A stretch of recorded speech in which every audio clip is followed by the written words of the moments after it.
ॐ भूर्भुवः स्वः तत्सवितुर्वरेण्यं भर्गो देवस्य धीमहि धियो यो नः प्रचोदयात्।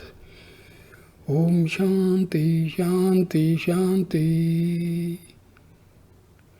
नमस्कार मेरे प्यारे दोस्तों, आज मैं आपको उपनिषदों की कहानियों की श्रृंखला में महर्षि पिपलाद और उनके 6 शिष्यों की कथा सुनाने जा रहा हूँ। महर्षि पिपलाद एक वैदिक ऋषि थे और बहुत बड़े दार्शनिक थे। उन्होंने पिपलाद विचारधारा का विद्यालय भी खोला हुआ था, जिसमें अथर्ववेद की शिक्षा दी जाती थी।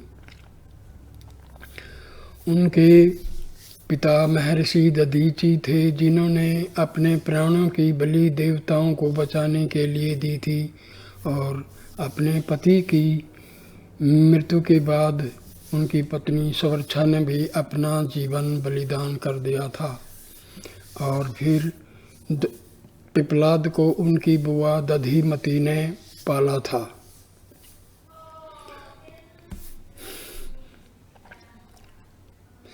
जब पिपलाद बड़ा हुआ तो उनको पता लगा कि किस प्रकार उनके माता पिता की मृत्यु हुई थी, तो उन्होंने बदला लेना चाहा और शिव की तपस्या की।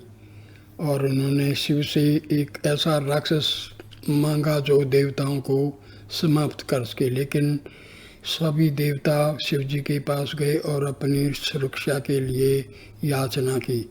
शिव ने पिपलाद को समझाया कि देवताओं को मारने से उनके माता पिता वापस नहीं आएंगे, और पिपलाद जो है भगवान शिव की बात मान गए थे। तो उनके पास 6 ऋषि पुत्र, जिनका नाम था कबानिधिनी, कात्याना, भार्गवा, वैदर्भी, कौसल्या, अश्वालियाना, सौर्यानिन, गार्गया, सैबा, सत्यकामा एंड सुकेशन भारद्वाजा। ये जब लोग, ये ऋषि पुत्र उनके पास आए थे और उनसे ब्रह्म ज्ञान की सीखने की इच्छा प्रकट की थी। महर्षि पिपलाद जो थे, उनके यहाँ मेला लगा करता था, बहुत सारी जनता इकट्ठी होती थी, उनको उपदेश देते थे और उनका जीवन बड़ा शांति और सुख से बीत रहा था। दया, धर्म, अक्षमा, सत्य, अहिंसा, सेवा, सदाचरण आदि का मर्म समझाकर गृहस्थों के चित्त से श्रद्धा और भक्ति युक्त ज्ञान का बीज बोया जाता था। उनके अज्ञान अंधकार को दूर किया जाता था। इस बड़े मेले का प्रभाव इतना व्यापक पड़ता था कि देश में पूरे वर्ष भर तक लोग आपस में भाई भाई की तरह जीवन बिताते थे। न किसी का झगड़ा होता था, न कोई किसी का धन लेने की फिक्र रखता था। घर घर गांव गांव में इसी के कारण आनंद की बंसी बजती थी। न कोई व्याधि आती थी, न कभी अकाल पड़ता था। संयोग से एक वर्ष ऋषियों के समाज में भारद्वाज के पुत्र सुकेशा, शिवी के पुत्र सत्यकाम, शौर्य के पुत्र गार्गय, कत्य के पुत्र कबंधी, भृगु के पुत्र वेदर्भी और अश्वल के पुत्र कौशल्या भी उपस्थित थे। यह सभी नवयुवक ऋषि वेद वेदांग के महान पंडित तथा परम तपस्वी थे। महात्मा पिपलाद की उपस्थिति से लाभ उठाने के विचार से उन सभी ने मिलकर यह निश्चय किया कि उनसे पूर्ण ब्रह्म ज्ञान की प्राप्ति की जाए। यह विचार निश्चित कर वह सभी ऋषि हाथ में समीधा, कुश, पुष्प तथा मृगचरम लेकर महात्मा पिपलाद के पास पहुँचे और अत्यंत श्रद्धा तथा विनय के साथ प्रणाम करते हुए बोले, हे महात्मन, हम सब ब्रह्म विद्या की प्राप्ति के लिए आपकी सेवा में उपस्थित हैं। कृपा कर हमें उस ब्रह्म गोपनीय ब्रह्म विद्या से पूर्ण परिचित कराइए। महात्मा पिपलाद ने देखा वह सब ऋषि कुमार अभी नवयुवक हैं, उनकी उम्र अभी 30-35 से अधिक नहीं है उनकी आँखों में चंचलता की रेखा नाच रही है तथा वाणी में विनम्रता की अभी कुछ कमी है। लौकिक दुखों की अनुभूति का प्रत्यक्ष अवसर भी अभी उन्हें नहीं मिला है। थोड़ी देर तक उनकी ओर देखकर मुस्कुराते हुए धीर किंतु गंभीर स्वर में वह बोले, ऋषि कुमारों, मैं अवश्य तुम्हें उस ब्रह्म विद्या का उपदेश करूंगा जिसे बहुत कम लोग बतलाते हैं, परंतु उसके लिए तुम सबको साधना की आवश्यकता पड़ेगी। वह विद्या परम गोपनीय तथा अधिकारी पात्रों में दी जाने वाली है। अभी तुम लोग उस पवित्र स्थिति में नहीं पहुँचे हो जिसे मैं ब्रह्म विद्या देने के योग्य समझूं। मैं मानता हूँ कि तुम संप्रम तपस्वी वेद विद्यान के पूर्ण पंडित हो, पर अभी तक तुम्हें धैर्य, अक्षमता एवं संतोष की सच्ची प्राप्ति नहीं हो सकी है। इसके लिए तुम्हें आवश्यक होगा कि मेरे साथ 1 वर्ष तक रहकर कठोर ब्रह्मचर्य एवं परम आस्तिक भाव की साधना करो। ऐसी मानसिक स्थिति में पहुँचो जहाँ विकल्प एवं बाधाओं का संचार नहीं होता। ऐसी साधना के बाद मैं तुम्हारे मन में उठने वाली सभी शंकाओं का समाधान करूँगा। इस कठोर व्रत को निर्बाध रूप से पूर्ण करने का विचार तुम सब पहले निश्चित कर लो, तब मुझे बताओ। 6 ऋषि कुमार बड़े असमंजस में पड़ गए, पर इसके सिवा उनके सामने कोई दूसरा चारा था ही नहीं। थोड़ी देर तक वह सब आपस में एक दूसरे का मुंह ताकते रहे। कुछ अक्षण बाद साहस बटोर कर कत्ते के पुत्र कुमार कवंदी ने, जिसकी उम्र सबसे बड़ी थी, हाथ जोड़कर कहा, पूज्यवर, आपकी आज्ञा हमें सिर से स्वीकार है। यह हमारा परम सौभाग्य है कि आपके सतत सानिध्य का 1 वर्ष तक सुयोग मिलेगा। जिसके लिए हम मन में सदा लालायित रहते थे, उसकी प्राप्ति बिना प्रयास के हो रही है। अन्य ऋषि कुमारों ने भी कवंदी के कथन का मौन होकर अनुमोदन किया। उस समय उन सब के मुख पर प्रसन्नता की लहरें दौड़ रही थी, आंखों में उल्लास की बाढ़ आ गई थी। महात्मा पिपलाद ने कबंदी की ओर फिर से देखा। उसके मुखमंडल पर थोड़ी देर तक उनकी तेजस्वनी आंखें अटकी रही। कबंदी सहम गया। उसने अपनी आंखें सामने से हटाकर महर्षि के चरणों पर लगा दी। पिपलाद बोले, वत्स कबंधिन, मेरे साथ रहने में तुम लोगों का जो कठिनाइयाँ उठानी पड़ेंगी, संभव है उनका ध्यान तुम्हें न होगा। तुम्हें यह तो विदित ही है कि मेरा कहीं कोई नियत निवास नहीं है। आज यहाँ तो कल वहाँ, खाने पीने या बिछाने ओढ़ने की दिशा भी तुम देख रहे हो। अच्छा होगा कि इस बड़े संकल्प के पहले तुम सब लोग खूब सोच विचार कर लो। मैं विचार करने पर अधिक जोर इसलिए दे रहा हूँ कि आज तक कोई भी ऋषि कुमार मेरी इस अग्नि परीक्षा में सफल नहीं हुआ। कोई 6 महीने में छोड़कर चला गया तो कोई बीच में ही। कबंदी थोड़ी देर तक विचारता रहा, फिर हाथ जोड़कर विनीत स्वर में बोला, पूज्य चरण, हमारे संकल्प कभी डिगने वाले नहीं होते। कम से कम मैं तो आपके चरणों के समीप रहकर अपना जीवन धन्य मानूंगा। मुझे इसमें कोई विकल्प न तो है न कभी होगा। कबंदी चुप हो गया। बगल में खड़े हुए साथियों में से सब ने महात्मा पिपलाद के सामने 1 वर्ष के कठिन ब्रह्मचर्य का पालन करते हुए उनके सतत सानिध्य में रहने की तीव्र इच्छा प्रकट की और इसमें अपना परम सौभाग्य बताया। महात्मा पिपलाद ने कहा, ऋषि कुमारों, अच्छी बात है। आज से तुम सब मेरे साथ रहो और मन समेत इंद्रियों को धीरे धीरे वश में करने का अभ्यास करो। इसके बाद वचन को और फिर कर्म को। यही मन सबसे बढ़कर चंचल और दुर्गाह्य है। पहले इसी को वश में करो। पर इसे वश में करने का सबसे सीधा किंतु कठिन उपाय है 10 इंद्रियों को वश में करना। धीरे धीरे अभ्यास करो और आने वाली कठिनाइयों को जीतने का यत्न करो। जब मैं जान लूँगा कि तुम मन वचन कर्म से पूर्ण आस्तिक भाव को प्राप्त कर चुके हो तो ब्रह्म विद्या का उपदेश करूँगा और उसमें तुम्हारे वन में जो भी शंकाएं होंगी सबका उचित समाधान करूँगा। बात तय हो गई। सब ऋषि कुमार महात्मा पिप्पलाद के साथ जीवन की साधना में निरत हो गए। अपने अपने आश्रमों को उन्होंने अपने निश्चय का संदेश भिजवा दिया और उसी दिन से उनके साथ जुट गए। इस प्रकार महात्मा पिप्पलाद के साथ रहकर उन 6 ऋषि कुमारों ने अखंड ब्रह्मचर्य के सभी नियमों का विधिवत पालन किया, इंद्रियों को वश में रखने का भरसक प्रयत्न किया और चंचल मन पर अंतरात्मा का नियंत्रण स्थापित किया। उनमें अपूर्व आस्तिक भावना का उदय हुआ और सृष्टि के कण कण में भगवत सत्ता की अविचल प्रतीति हुई। अभी तक उनमें विद्या का जो कुछ गर्व शेष था, महात्मा पिप्पलाद के रात दिन के सहवास से उन सभी का दूर हो गया।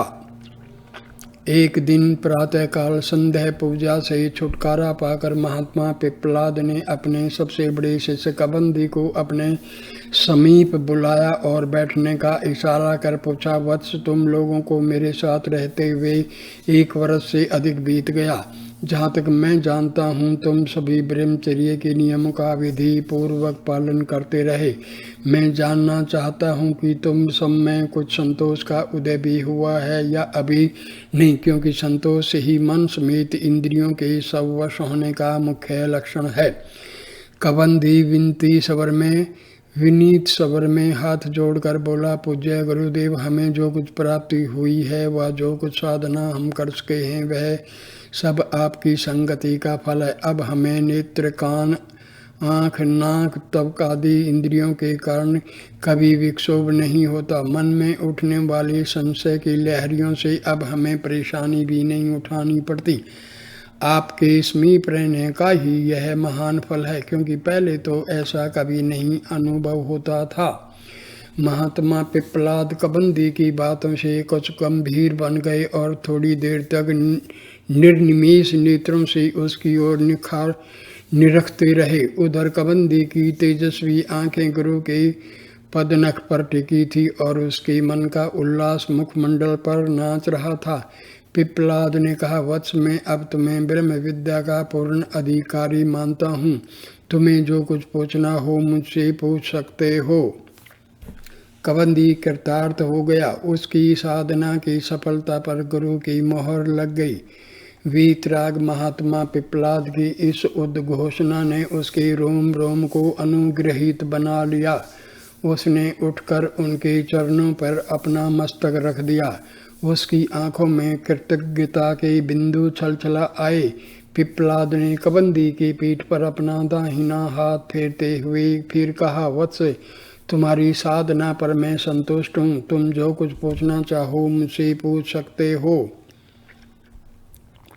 कबंदी ने हाथ जोड़कर कहा, गुरुदेव, मैं जानना चाहता हूँ कि इस चराचर जगत में जो ये सब प्राणी विद्यमान हैं वे कहाँ से जन्म लेते हैं। मेरे मन में केवल यही एक संदेह अभी तक बना हुआ है। महात्मा पिप्पलाद ने कहा, वत्स, यह प्रश्न कुछ टेढ़ा है। तनिक ध्यान देकर समझना। मैं कुछ विस्तार के साथ इस प्रश्न को तुम्हें समझा रहा हूँ। कबंधी निर्निमेष नेत्रों से पिप्पलाद के मुखमंडल की ओर ताकने लगे। उसके दोनों कान महात्मा पिप्पलाद के उपदेशामृत को पान करने के लिए उत्कंठित हो रहे थे। पिप्पलाद बोले, वत्स कबंधिन, इस चराचर जगत में जितने भी जीव समूह हैं उन सब के रचयिता प्रजापति ब्रह्मा हैं। प्राणियों के रचने की इच्छा से उन्होंने घोर तप, एकाग्र चिंतन किया और पूर्ण रूप से अपने चित्त को जागृत किया। चित्त को जागृत कर उन्होंने सृष्टि रचना का संकल्प किया और इसी के लिए अन्न और प्राण के जोड़े की उत्पत्ति की। इन्हीं अन्न और प्राण के संयोग से संसार में अनेक प्रकार की प्रजाओं की सृष्टि हुई। इन दोनों अन्न और प्राण पदार्थों में अन्न चंद्रमा और प्राण रूप अग्नि के अधिष्ठाता सूर्य हैं। प्रातःकाल यह सूर्य पूर्व दिशा में उदित होकर पूर्व दिशा के सब प्राणियों को अपनी जीवनदायिनी किरणों से प्रकाश बिखेर कर छा लेता है और इस प्रकार मध्याह्न में दक्षिण और सायंकाल में पश्चिमी दिशा में प्रकाश फैलाकर वहाँ के प्राणियों की अपनी किरणों से व्याप्त कर लेता है और इसी प्रकार उत्तर पूर्व नीचे और बीच में सर्वत्र अपने प्राणदायी प्रकाश को वह फैलाता है और उन सब स्थानों में रहने वाले प्राणियों को अपनी जीवनदायिनी किरणों से छा लेता है। इस प्रकार वह सूर्य सर्वव्यापी आत्मा का ही स्वरूप है। उसी से चराचर संसार के सभी जीव गण जन्म धारण करते हैं। कबंधी विस्मित नेत्रों से असंगत सूर्य की ओर ताकने लगा। गुरु की गंभीर वाणी में उसकी भावना को विश्वास का संबल तो मिल गया, पर मन की पूरी गांठ सुलझ नहीं सकी। वह विनीत स्वर में फिर बोल उठा, गुरुदेव, उस सूर्य का व्यापक स्वरूप मैं फिर से जानना चाहता हूँ। पिपलाद थोड़ी देर तक चुप रहकर बोले, वत्स, वह सूर्य विश्व रूप है, अनंत किरणों वाला है। यही कारण है कि इस विशाल संसार में उसकी किरणों की स्थिति सर्वत्र निर्बाध है। वह ज्ञानवान है, सब प्राणियों का आश्रय स्वरूप है, समस्त जगत का नेत्र रूप भी वही है, अर्थात उसी के कारण संसार में आँख वालों को देखने की शक्ति प्राप्त होती है। यही नहीं, प्राणियों के प्राण रूप अग्नि उसी के तेज पुंज के लघु कण हैं, ठीक उसी तरह जैसे बहुत बड़े अंगार की एक छोटी चिंगारी। कबंधी ने कहा, गुरुदेव, ये बात तो मेरी समझ में आ गई, पर मैं यह जानना चाहता हूँ कि उस सूर्य को यह हम प्राणी किस प्रकार प्राप्त कर सकते हैं और उसकी स्थिति और गति किस प्रकार की है। पिपलाद ने कहा, वत्स, सूर्य द्वारा निर्मित संवत्सर को ही तुम प्रजापति ब्रह्म समझो। उस सूर्य के उत्तरायण और दक्षिणायन दो मार्ग हैं। जो लोग इस संसार में जन्म लेकर अपनी सांसारिक आकांक्षाओं एवं अभिलाषाओं की पूर्ति करने के लिए धन संपत्ति, स्त्री पुत्र एवं विषय भोगादि की कामना से कर्म जाल में निरत रहते हैं, वह सब दक्षिण मार्ग को प्राप्त करते हैं। वह पितरों का अथवा मृत्यु का मार्ग कहा जाता है। ऐसे सभी लोग उस दक्षिण मार्ग द्वारा चंद्रमा का लोक प्राप्त करते हैं और बारंबार अपने कर्मों के अनुसार जन्म धारण करते और मरते रहते हैं। पर इसके विपरीत जो लोग ब्रह्मचर्य, तपस्या, श्रद्धा और ज्ञान के द्वारा आत्म स्वरूप की खोज करते हैं और धीरे धीरे उस प्राण रूप सूर्य का वास्तविक स्वरूप पहचान लेते हैं, वह उत्तर मार्ग से जाकर अमरों का सूर्य लोक प्राप्त करते हैं। वही सूर्य लोक समस्त प्राणों का अनीश्वर आश्रय है।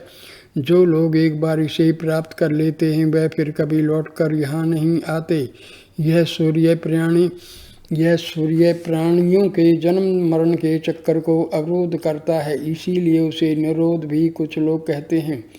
इस परम पिता सूर्य के बारे में विद्वानों की विविध राय है। जो लोग केवल काल का ज्ञान रखते हैं वह कहते हैं कि 5 ऋतुएं इसी सूर्य के 5 चरण हैं। ऐसे लोगों की राय में हेमंत और शिशिर ऋतु की अलग सत्ता नहीं है। वह लोग यह भी मानते हैं कि चैत्र आदि 12 मास उसके 12 अंग हैं। इस समस्त चराचर सृष्टि का जन्मदाता होने के नाते वह सबका आदि पिता है। पर कुछ दूसरे विद्वानों की राय में वह सर्वज्ञान स्वरूप है और सचराचर जगत के सूक्ष्म रूप का जन्मदाता है। और जैसा कि मैं अभी तुमसे बता चुका हूँ, वह 7 प्रकार की रंगीन किरणों से सुशोभित होने के कारण 7 ज्ञान चक्रों से सुशोभित और वसंत आदि 6 ऋतु रूपी अरे से बने हुए काल रूपी रथ पर समासीन है। इसी सूर्य में समस्त चराचर जगत प्रतिष्ठित होकर रथ के पहियों की तरह सर्वदा घूमता रहता है। कभी एक स्थिति व एक प्रतिष्ठा में वह नहीं रह सकता। हे तात, इनमें से कोई भी राय मानी जाए, पर यही सूर्य रूपी ब्रह्म स्थूल तथा सूक्ष्म दोनों रूपों से समस्त चराचर सृष्टि का आदिम और एकमात्र कारण है। इसी से समस्त जगत के प्राणी जन्म लाभ करते हैं। महात्मा पिपलाद की इन बातों से कबंदी का संदेह निराकृत हो गया। उसकी आंखें एक अपूर्व ज्योति की आभा से चमक उठी और उसका निर्मल हृदय सात्विक आनंद के अतिरीक्त से उमड़ पड़ा और वह गुरु चरणों की पवित्र धूलि को अपनी आँखों में लगाकर परम तेजस्वी बन गया।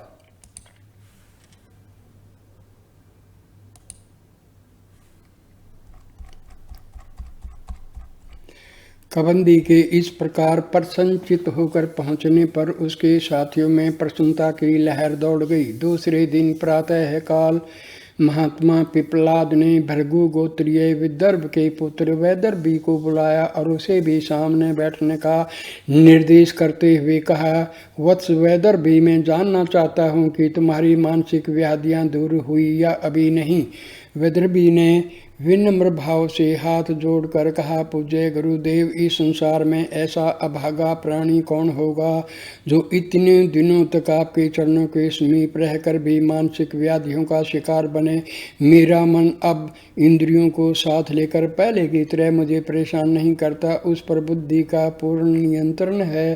अब मुझे तर्क वितर्क या संदेहों के जाल में भी बहुत कम फंसना पड़ता है। निश्चय ही यह सब आपकी संगति का महान फल है। महात्मा पिपलाद ने थोड़ी देर तक वैदर्भी की बातों पर विचार कर लेने के बाद पूछा, वत्स वैदर्भी, मैं तुम्हें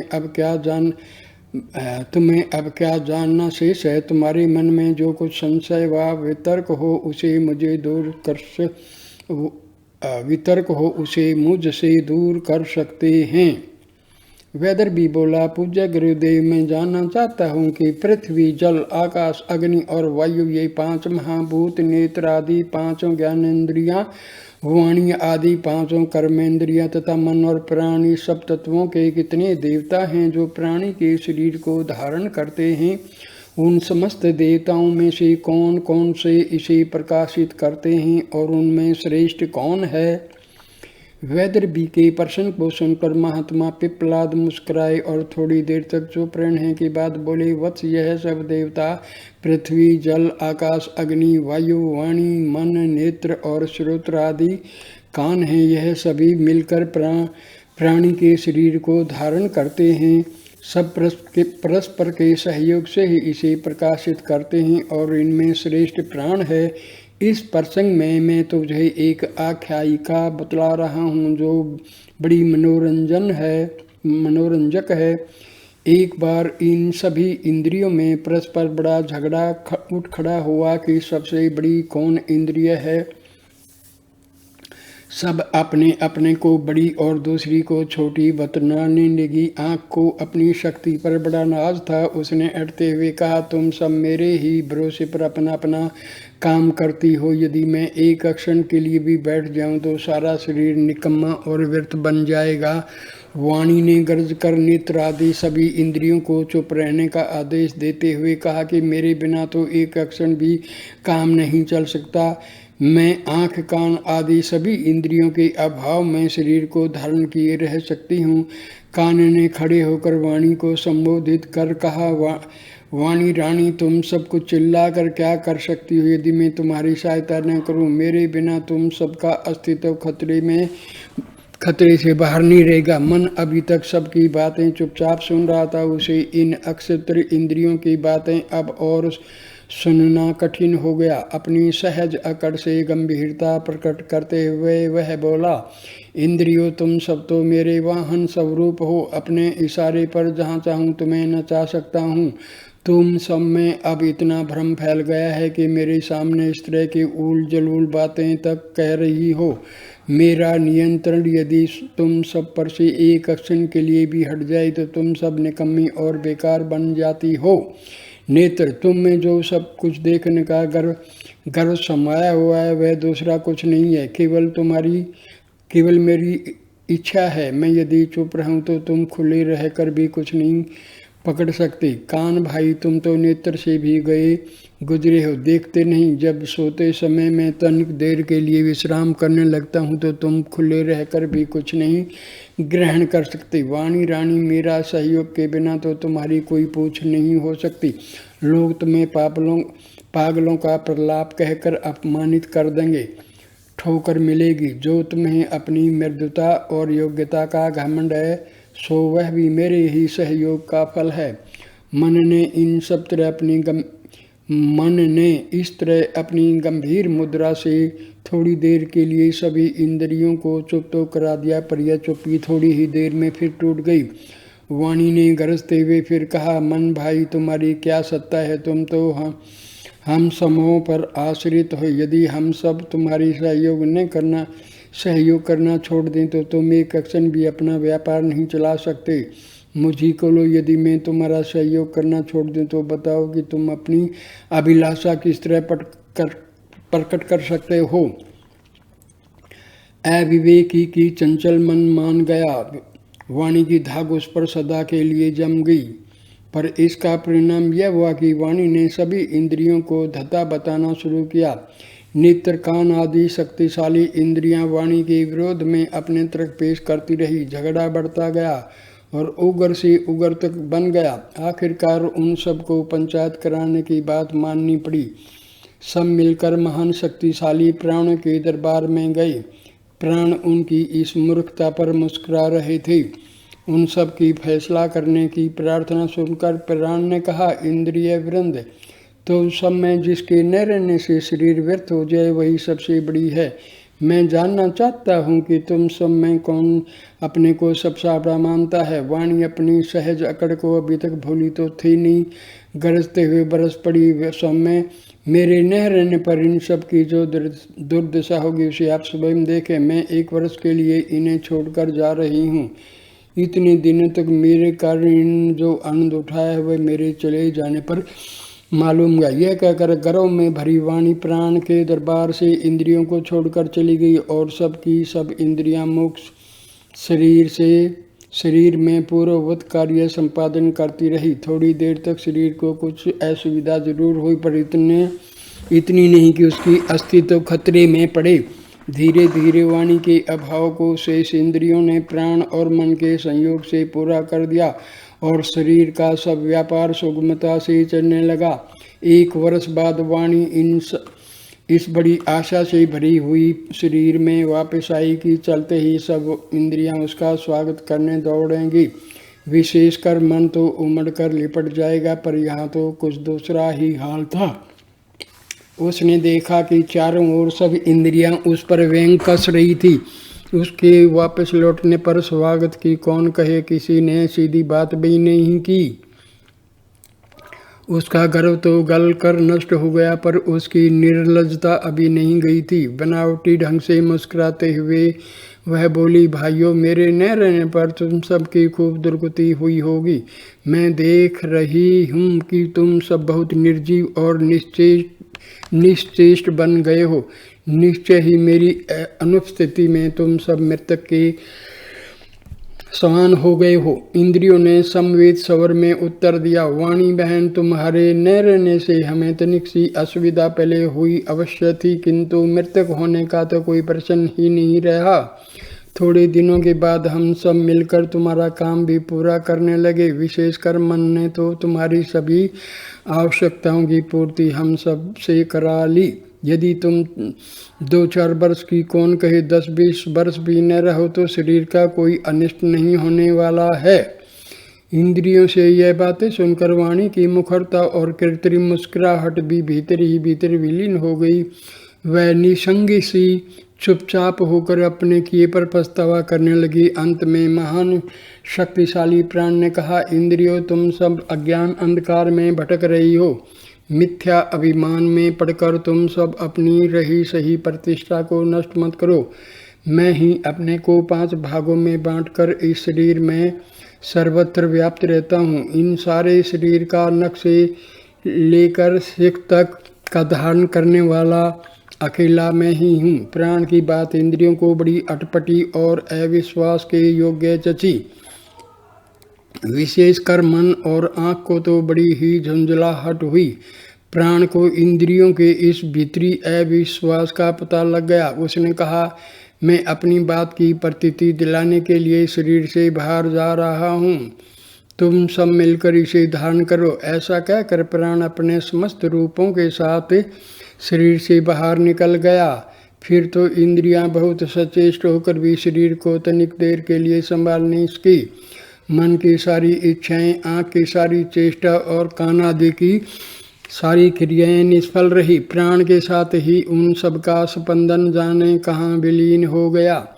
थोड़ी देर तक सारा शरीर निश्चेष, निस्पंद और निसंग पड़ा रहा। आंखें खुली हैं पर रूप ग्रहण की शक्ति उनमें नहीं है।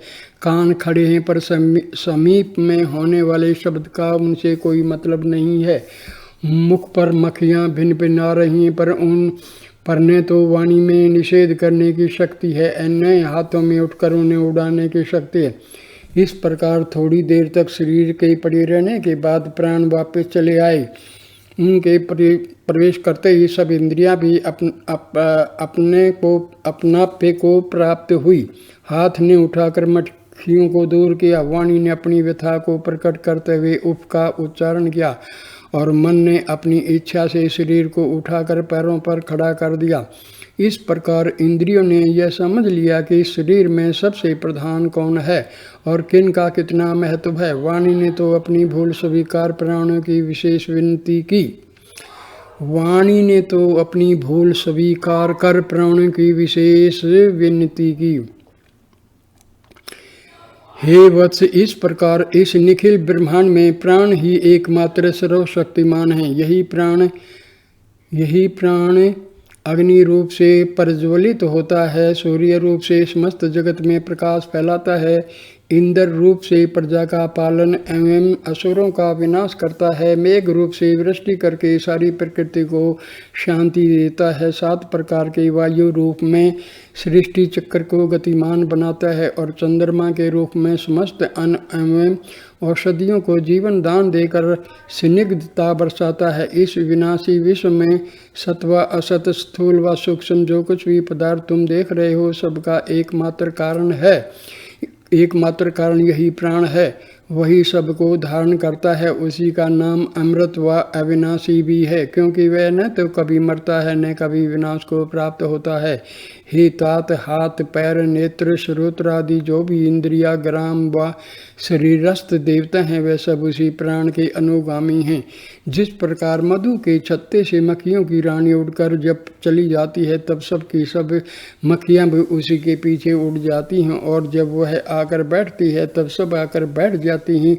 उसी प्रकार इस शरीर से प्राण के चले जाने पर यह सब इंद्रियां भी चली जाती हैं और स्थित रहने पर वह स्थित रहती हैं।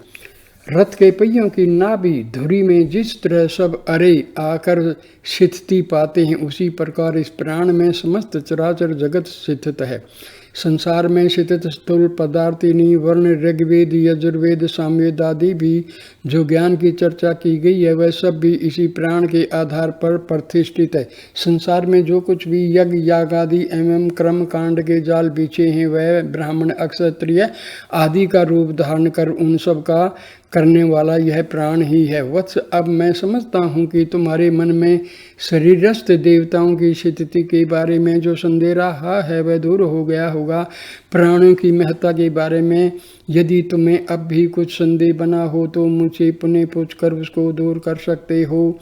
वैदर्भी के निश्चल हृदय से प्राण विद्या के इस शुभ्र प्रकाश की किरणें अटखेलियां कर रही थी और संदेह के बादलों का कहीं कोई पता भी नहीं था। उसने हाथ जोड़कर विनीत स्वर में कहा, गुरुदेव, प्राण की महत्ता और शरीरस्थ इंद्रिय देवताओं की अवस्थिति और प्रतिष्ठा में अब मुझे तनिक भी संदेह नहीं रह गया है। सचमुच वैदर्भी को अब इस सचराचर जगत के बारे में कोई जिज्ञासा नहीं थी। उसने अपने कुश के आसन से उठकर गुरु के चरण रज को अपने शरीर और आंखों में लगाया और उनकी आज्ञा से अपने कुटीर को वापिस हुआ। वहाँ चारों साथी उसकी उत्सुक प्रतीक्षा में विह्वल हो रहे थे।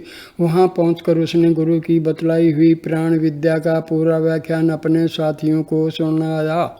उस समय उसके मानस में पूर्ण संतोष का समुद्र उमड़ रहा था और सुंदर मुख पर शांति युक्त सुप्रसन्नता की रेखाएं नाच रही थी। तो इस प्रकार महर्षि पिप्पलाद ने 2 शिष्यों का शंका समाधान कर दिया था और ये वीडियो मैं यहीं पर समाप्त करता हूँ। अगले वीडियो में अगले जो शिष्य हैं उनके प्रश्नों का और शंका समाधान का जो सिलसिला है वो जारी रहेगा। कृपा करके इस वीडियो को लाइक कीजिए, कमेंट कीजिए और शेयर कीजिए तथा मेरे चैनल को प्लीज़ सब्सक्राइब कीजिए। नमस्कार मेरे दोस्तों, अगला वीडियो इसी महर्षि पिप्पलाद और 6 शिष्यों का जो कथा है वो जारी रहेगी अगले सेकंड वीडियो में। नमस्ते दोस्तों, नमस्ते।